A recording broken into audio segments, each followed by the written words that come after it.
লা সালাতা, কোন সালাত নাই, ইল্লা ব্যতীত বা হুজরি কালব ব্যতীত।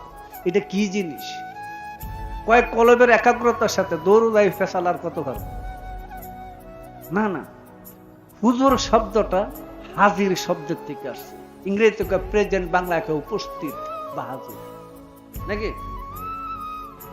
যিনি খোদাকে হাজির নাজির দেখা ব্যতীত সালাত নাই। খোদাকে উপস্থিত হাজির নাজির না দেখা পর্যন্ত তার সালাত নাই। এটার বিষয়টা হলো এই জায়গা, হুজুর হাজির শব্দের থেকে এসেছে, বুঝো নাই? হ্যাঁ, আবার মুর্শিদ একটা কথা বলছিল, কি বলছে? খোদা তোর হাজির নাজির জানো মুসাফির, সদাই বর্তমান, যে দেখেছে বর্তমানে সে কি মানবে অনুমান। খোদা তোর হাজির নাজির জানো মুসাফির, সদাই বর্তমান। আবার আরেকটা কথা কিন্তু বলছি, ভেদ না জলে পড়লে নামাজ, ওই নামাজ হয় মোরাকাবার নামাজ করে দেখছো, বুঝছো? বর্জক রাখিয়া নামাজ পড়বে। পাটি মাটি যায় নামাজে সেজদা হারাম, পাটি মাটি যায় নামাজে সেজদা হারাম। সেজদা করতে তো সেজদাওয়ালারে, ওই সেজদাওয়ালা কোথায় থাকে ওইটাকে বুঝা সেজদা করো, ওই সেজদা কবুল হয়ে যাবে। কি কইছে বুঝছো? ওই সেজদাওয়ালা মাকামে মাহমুদার ভিতরে ঝলক দিতেছে, তুমি মাকামে মাহমুদার মধ্যে তাকে বসে সেজদা করো। ওই সেজদার ভাব দুইটা, একটা হলো মস্তক নত করা, আর একটা হলো পরিপূর্ণতার অনুগত হইয়া যাওয়া। আমিত্বের বিষয় বাসনার কামনার ভিতর থেকে বের হইয়া যিনি পরিপূর্ণ আত্মসমাহিতের ভিতরে চলে গেছেন, তিনি হলো হাকিকি সেজদায় আছেন। তিনি বাথরুমে গেলে সেজদা হয়, ইরি ক্ষেত লাগাইলেও সেজদা হয়, সর্বকিছুতে তার সেজদা কায়েম আছে। কথা বুঝছো? আর এমনি যে আমরা মুর্শিদের সামনে দিলে ওয়াক্ত সেজদা, সব সময়ের জন্য না, তাকে উপস্থিত দেখলে সেজদা করা, বুঝছো?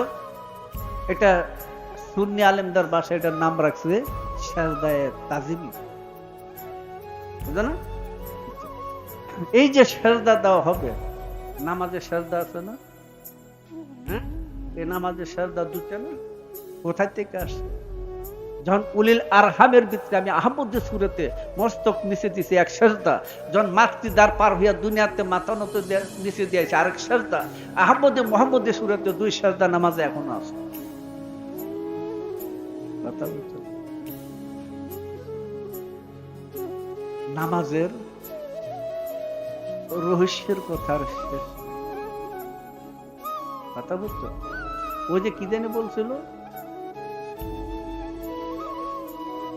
আল্লাহ হুমা ফুলি তাহলে আবু আবাল রহমত, তাই না? কি বলছে? হে আল্লাহ, আমার জন্য রহমতের দরজাটা খুলে দেব। লেখছে মসজিদের দরজায়, দেখছে না? এলেন শহরের দরজাটাকে আলী। আচ্ছা, আমার কি এই দোয়া ফিরা দরজা খুলতে হইব? দরজা তালা মারা, দোয়াটা হলে দরজা খুলবো? তাহলে ওইখানে লেখলো কেন? না, কারণ আছে।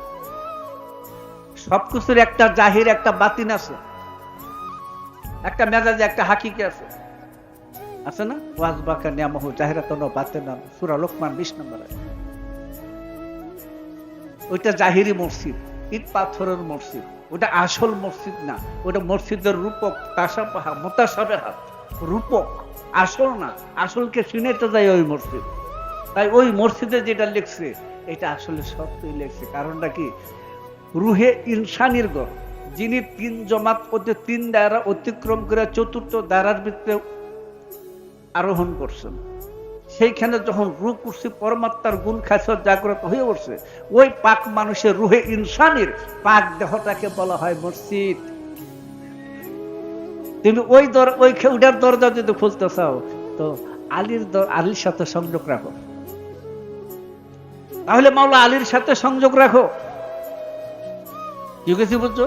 মাওলা আলীর সাথে যখন তুমি সংযোগ রাখবে, ওই সেই গুপ্ত এলেম, এলমে নব্বী, এলমে এলাহি, এলমে সিনা,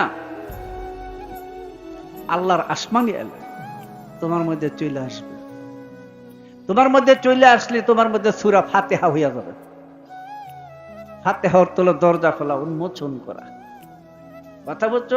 ওই দরজা খুললে গিয়ে দেখবে 5টা ঘাট আছে। সূরা ফাতিহার দরজাটা খুললে তুমি দেখবা সেখানে 5টা ঘাট আছে। সেই 5টা ঘাটের মধ্যে আল্লাহর 7টা নূর বিরাজ করতেছে। সেই নূরকে প্রমাণ করার জন্য সূরা ফাতিহা 7টা আয়াত দিছে। বুঝছো কি বুঝলি? ওইখানে গিয়া দেখো এলেমের শহর। বুঝছো কি বুঝলি? এলেমের শহর ওই জায়গা দেখতে পাবে। ভাই মোবাইল একটু দূরে রাখেন। এলেমের শহরটা সেখানে পাবে। তুমি কোন এলেম চাও? আল্লাহর অসীম জগতের এলেম ওই মুহাম্মদী নগরের মধ্যে রয়ে গেছে।